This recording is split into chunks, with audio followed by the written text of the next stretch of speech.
De grimme børn. En mand havde ingen penge. Hvis man ingen penge har, må man låne af sine venner.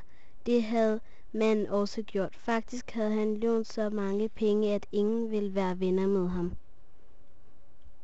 Manden gik hen til jobcentret. På døren stod der: rask mand søges til spændende job. Han gik ind. Så gik han hen til en dame og spurgte, om der var ledigt job. Det var der. Der var et ledigt job.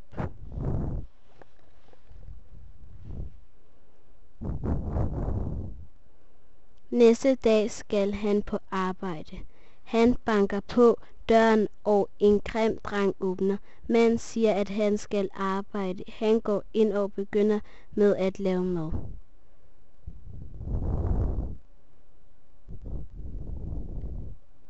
Manden falder i søvn og lander i smøret.